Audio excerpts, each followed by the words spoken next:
रणदीप जी, कमलनाथ जी, गोविंद सिंह जी, दिग्विजय सिंह जी, कमलेश्वर पटेल जी, Omkar Markham जी, Ajay Singh Rahul ji, Arun Yadav ji, stage पे Congress party के सब वरिष्ठ नेता, हमारे प्यारे कार्यकर्ता, भाइयों और बहनों, प्रेस के हमारे मित्रों, आप सबका यहां बहुत बहुत स्वागत। गर्मी में आप आए, दूर दूर से आए, इसके लिए मैं आपका दिल से धन्यवाद करता हूं।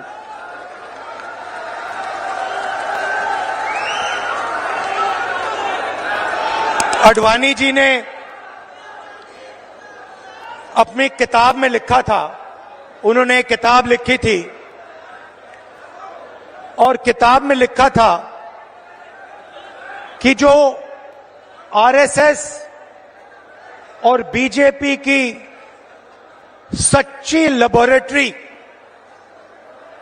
मतलब सच्चा कारखाना गुजरात में नहीं है मगर मध्य प्रदेश में है, ये उनका कहना था।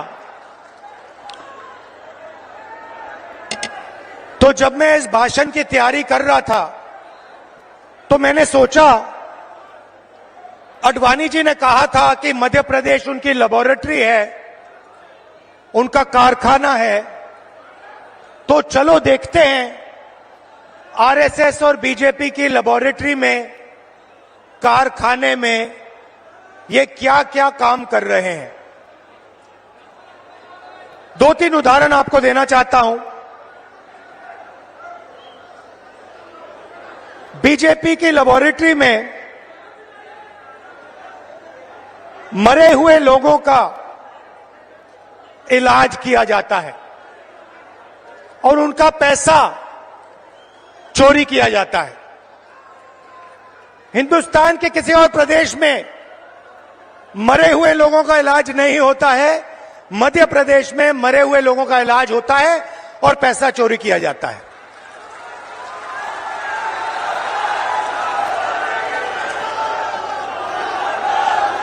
मध्य प्रदेश में और किसी प्रदेश में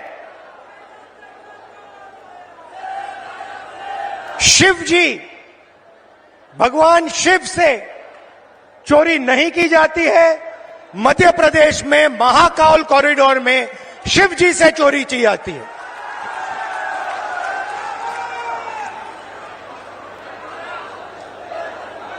बच्चों के जो स्कूल यूनिफॉर्म होती है,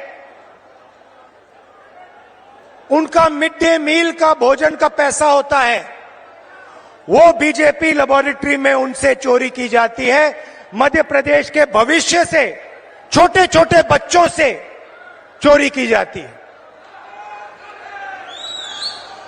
व्यापम में 1 करोड़ युवाओं के भविष्य को बर्बाद किया जाता है, 40 लोगों की हत्या हो जाती है, एमबीबीएस की सीट बिक जाती है और पटवारी बनने के लिए 15 लाख रुपए की रिश्वत देनी पड़ती है।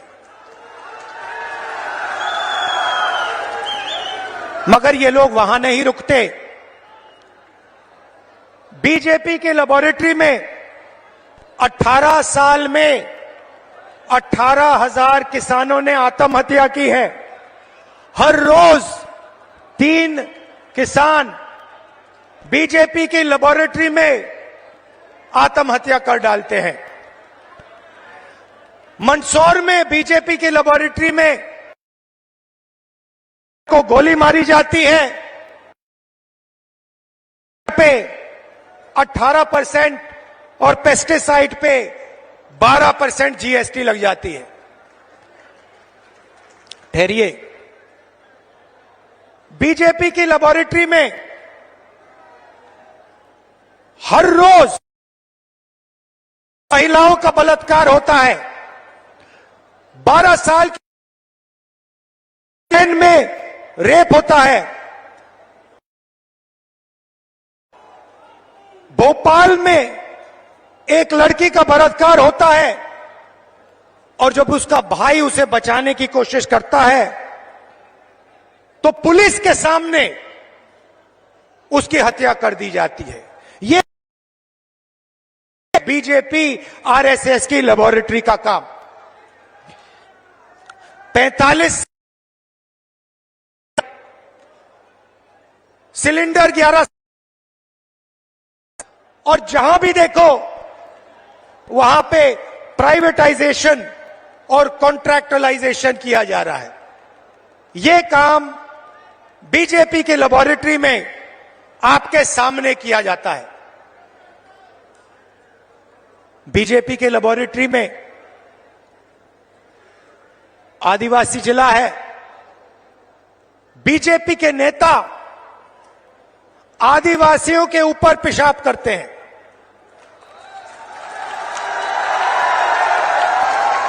यह मतलब था आडवाणी जी का जब उन्होंने कहा मध्य प्रदेश में आरएसएस और बीजेपी की लेबोरेटरी बनेगी, को करके दिखाया है। आदिवासियों के बीच आया हूं तो आपके बारे में थोड़ा कहना चाहता हूं। देखिए, शब्द बहुत जरूरी होते हैं। जब कमलनाथ जी भाषण देते हैं, हमारे नेता भाषण देते हैं, सोनिया भाषण देते थे, मैं भाषण देता हूं, ऐसी शब्द का प्रयोग करते हैं। आपने हमारे मुंह से कभी वनवासी शब्द सुना है? आदिवासी शब्द बीच में फर्क क्या है? आदिवासी शब्द का मतलब हिंदुस्तान के वासी जो यहां पहले आए थे। आदिवासी शब्द का मतलब जब पहले हिंदुस्तान आया, पहले लोग जो यहां रहते थे, जो इस जमीन के मालिक थे, उनको हम आदिवासी कहते हैं। मतलब यह कोई खोखला शब्द नहीं है। इसका मतलब हिंदुस्तान की जमीन, जल, जंगल पर आपका सबसे पहला हक बनता है। यह है इसका मतलब। दूसरी तरफ वनवासी मतलब आपका जमीन पे हक नहीं बनता, आप तो जंगल में रहते हो। इसीलिए बीजेपी के लोग, बीजेपी के नेता आदिवासियों पर पेशाब करते हैं। और जब कोविड का समय आता है तो जो जानवर को भी खिलाया नहीं जा सकता, वो मदद करते हैं। सड़ा हुआ अनाज आपको देते हैं। इनका कहना है कि आपको जंगल में रहना है। इनका कहना है कि आपके बच्चों को ना इंजीनियर बनना है, ना लॉयर बनना है, कि आपको बैंक लोन नहीं मिलना चाहिए, आपको आवास योजना में चाहिए, क्योंकि आप जंगल के हो, आपको जंगल में रहना चाहिए और आपको जंगल में मरना चाहिए। यह है आदिवासी और वनवासी शब्दों का फर्क।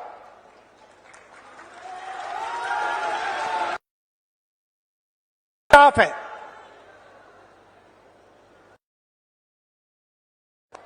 जमीन का हक मिलना चाहिए, जंगल का हक मिलना चाहिए। और हम कानून लाए, क्योंकि हम खोखले वायदे नहीं करते। हम पैसा कानून लाए, हम फॉरेस्ट राइट एक्ट कानून लाए। अब इन पैसा कानून में साफ लिखा था, जमीन लेनी है चाहे वो हिंदुस्तान का सबसे बड़ा उद्योगपति हो, अदानी हो, कोई भी हो, अगर जमीन लेनी है तो पहले जाकर हाथ जोड़कर ग्राम सभा से जाकर पूछिए, नहीं तो जमीन नहीं ले सकते। ये कानून बनाया हमने।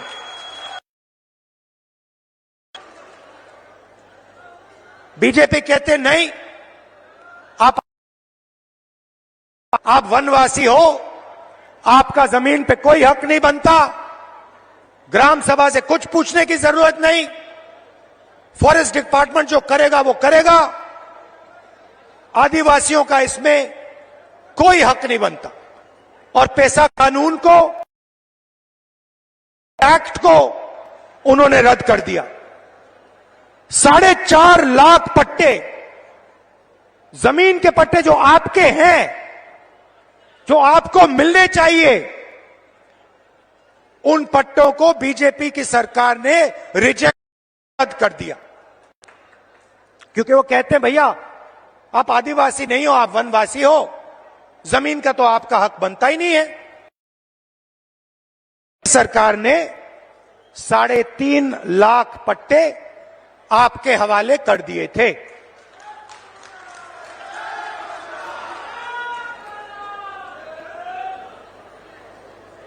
बीजेपी सरकार ने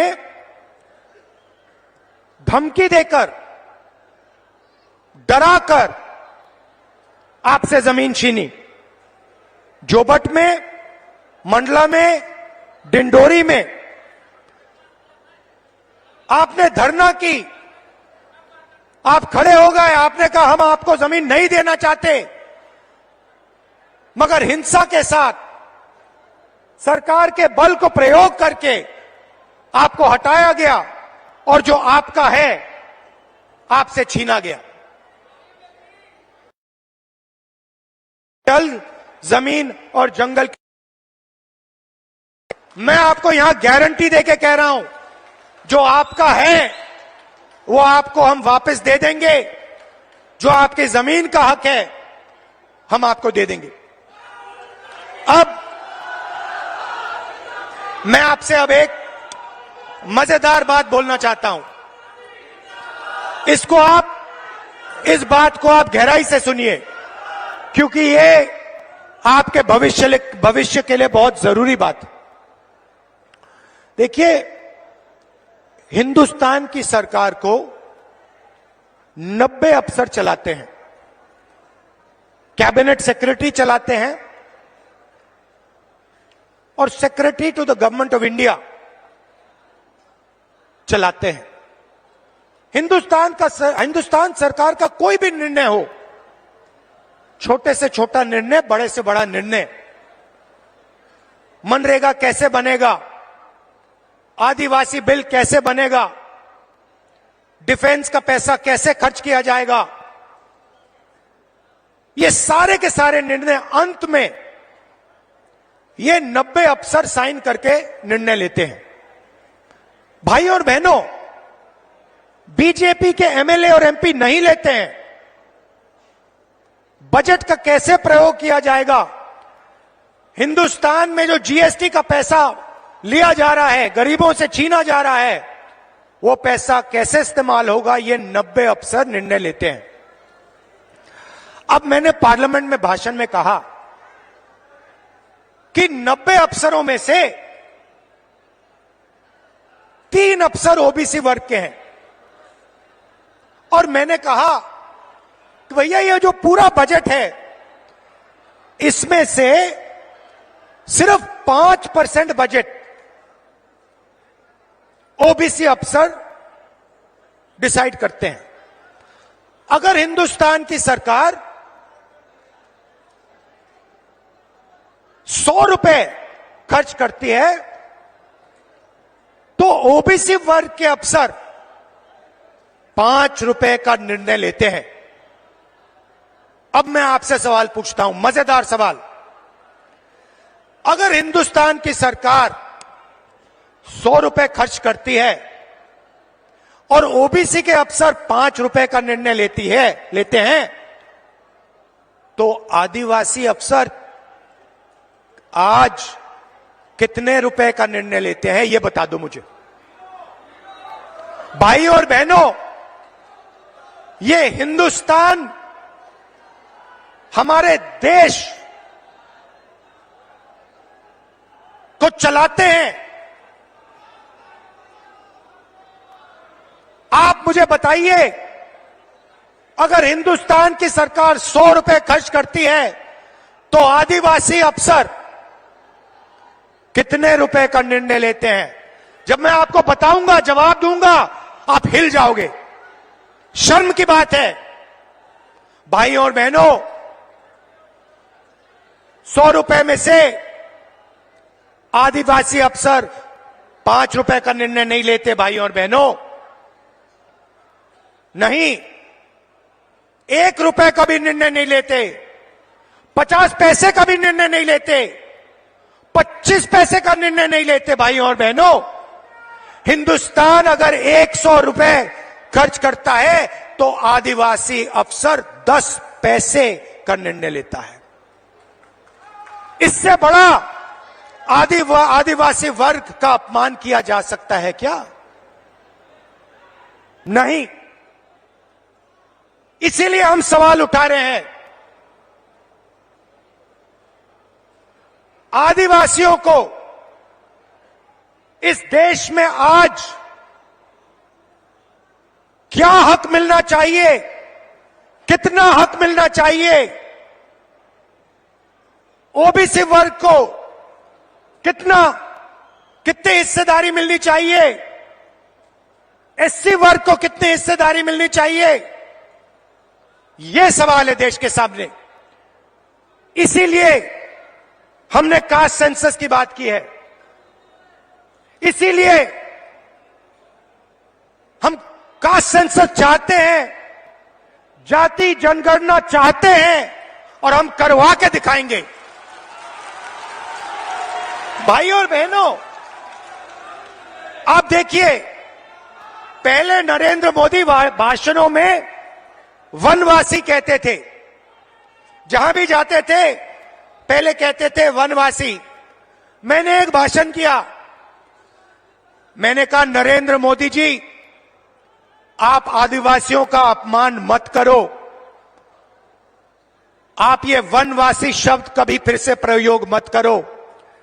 अब आप देखिए नरेंद्र मोदी जी का भाषण देखिए, अब वो वनवासी नहीं कहते, अब वो आदिवासी कहते हैं।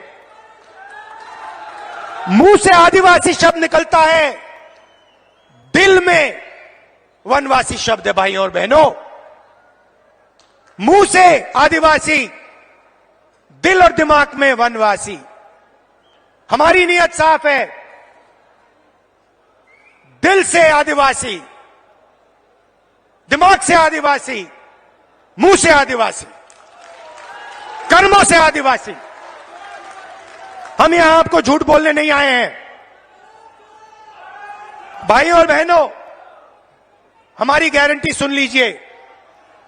मैंने आपसे कहा था, आपकी जो जमीन है उसका हक आपको मिलेगा। जाति जनगणना की मैंने बात कर रखी, पार्लियामेंट में रखी।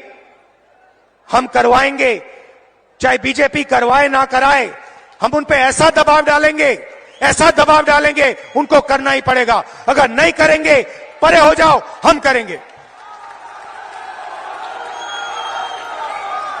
भाई और बहनों, छत्तीसगढ़ की सरकार ने काम शुरू कर दिया, कर्नाटक की सरकार ने काम शुरू कर दिया, राजस्थान की सरकार ने काम को शुरू कर दिया।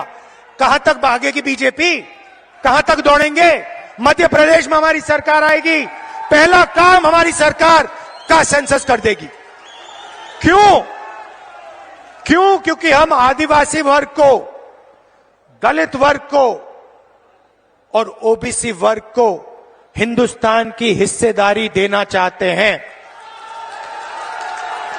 मेरा सीधा सवाल है, अगर हिंदुस्तान में 50% से ज्यादा आदिवासी वर्ग है, तो दिल्ली में 90 अफसरों से सिर्फ 3 ओबीसी वर्ग के क्यों हैं? अगर आदिवासी वर्ग 10-15% है तो 100 रुपए में से सिर्फ 10 पैसे का निर्णय आदिवासी वर्ग क्यों ले रहा है? यह शर्म की बात है। इसको हम बदलने जा रहे हैं और पहला कदम का सेंसस जाति जनगणना है। पहला कदम। मैंने कमलनाथ जी से कहा, कुछ दिन पहले मैंने कमलनाथ जी से कहा, कमलनाथ जी आपकी एज क्या है? आयु क्या है आपकी? हाँ, 72 साल की एज है। आप देखिए, कांग्रेस के नेता हैं, कभी जीप पे चढ़ जाएंगे, कभी भारत जोड़ो यात्रा पे निकल जाएंगे। कुछ दिन पहले भीड़ के बीच में घुस गए, थोड़ी सी चोट लग गई, घुटने में चोट लग गई। मैंने पहला सवाल इनसे पूछा, कमलनाथ जी आपने एक्सरे करवाया, एमआरआई आपने करवाया? कहते हां मैंने करवाया। क्या हुआ? नहीं, हड्डी नहीं टूटी थी, लिगामेंट में थोड़ी चोट लगी। वही बात मैं कह रहा हूं, कास्ट सेंसस, जाति जनगणना एक्सरे है। आदिवासी वर्ग को चोट लग रही है, ओबीसी वर्ग को चोट लग रही है, दलित वर्ग को चोट लग रही है। चलो पता लगा लेते हैं, एक्सरे कर लेते हैं, दूध का दूध पानी का पानी हो जाएगा, साफ हो जाएगा पूरा। अब मैं नरेंद्र मोदी को चैलेंज दिया, मोदी जी आप प्रधानमंत्री हो, देश का एक्सरे करा दो। कांग्रेस पार्टी ने जाति जनगणना की थी, उसका जो डेटा है मध्य प्रदेश की जनता के सामने, ओबीसी युवाओं के सामने रख दो। कभी नरेंद्र मोदी जी पाकिस्तान की बात करेंगे, कभी अफगानिस्तान की बात करेंगे, कभी साउथ इंडिया की बात करेंगे। क्या मतलब? इधर ध्यान करवाएंगे, उधर दिखवाएंगे, ऊपर दिखवाएंगे, नीचे दिखवाएंगे। अरे नरेंद्र मोदी जी का सेंसस है, जाति जनगणना, उसके बारे में अपने भाषण में बोल दीजिए। अब मध्य प्रदेश का हर ओबीसी युवा, भाई और बहनों, मैं आपकी बात कर रहा हूं, आपके भविष्य की बात कर रहा हूं। आप बेरोजगार क्यों हो? समझो, बेरोजगार हो क्योंकि आपके लोग हिंदुस्तान की सरकार को नहीं चला रहे, बजट के निर्णय नहीं ले रहे। कल भाई और बहनों, ओबीसी भाई और बहनों, युवाओं, प्रेस कॉन्फ्रेंस हो रही थी, मजेदार। मुझसे सवाल पूछ रहे हैं मोदी जी के बारे में,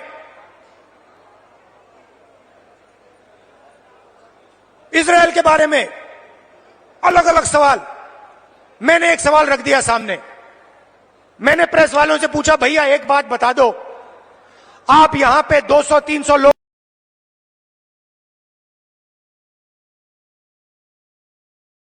ना एक दलित था, ना एक आदिवासी था। यह सवाल है हिंदुस्तान के सामने। सवाल का जवाब हम निकालना चाह रहे हैं। ओबीसी युवा हैं कितने, उनकी भागीदारी कितनी होनी चाहिए, यह हम जानना चाह रहे हैं। नरेंद्र मोदी छुपाना चाह रहे हैं सच्चाई, बताना नहीं चाह रहे हैं। इसीलिए वो कभी पाकिस्तान की बात करेंगे, कभी वो साउथ इंडिया की बात करेंगे, कभी वो चुनाव की बात करेंगे। जाति जनगणना की बात नहीं कर सकते। रिमोट कंट्रोल कहीं और है, अदानी के पास रिमोट कंट्रोल। तो कांग्रेस ने क्या वायदे किए? झूठे वायदे नहीं, मोदी जी वायदे नहीं, 15 लाख रुपए वायदे नहीं। मैंने आज कमलनाथ जी से कहा, रणदीप सुरजेवाला जी से कहा हेलीकॉप्टर में आते हुए कि देखिए वायदे वो ही करने हैं जो पूरा हो सके, नहीं तो टाइम जाया मत कीजिए। हम सच्चाई बोलना चाहते हैं, हम मध्य प्रदेश की जनता से मोहब्बत करते हैं, हम झूठ नहीं बोलेंगे। तो सच्चे वायदे मैं आपको बता देता हूं, कर्नाटक में किया, यहां हम करने जा रहे हैं। माताएं और बहनें, पहली बात आपके लिए 1500 रुपए हर महीने आपके बैंक अकाउंट में। मोदी जी ने 1000 रुपए का सिलेंडर बनाया है, सरकार आते ही 500 रुपए का आपका सिलेंडर आपके घर में मिल जाएगा। 1000 रुपए आपको देने नहीं पड़ेंगे। 100 यूनिट बिजली मुफ्त में, और हमारे आदिवासी भाइयों के लिए, बहनों के लिए तेंदुपत्ता 4000 रुपए का। कहना चाहता था, इतनी गर्मी में दूर से आए, आपने इतना प्यार दिया, इतनी मोहब्बत से आपने मेरी बात सुनी, और सिर्फ आपने नहीं, मध्य प्रदेश के युवाओं ने टीवी पे आपने मेरी बात सुनी, समझी, और इस बात पे आप निर्णय लेने जा रहे हो, अपने भविष्य पे आप निर्णय लेने जा रहे हो। इसके लिए दिल से मैं धन्यवाद करता हूं आपका। जहां भी मेरी जरूरत हो, चाहे आप किसी भी वर्ग के हो, आदिवासी हो, कोई भी हो, किसी भी धर्म के हो, आप सिर्फ मुझे बुलाइए, मैं हाजिर हो जाऊंगा। दिल से आपका धन्यवाद। नमस्कार, जय हिंद।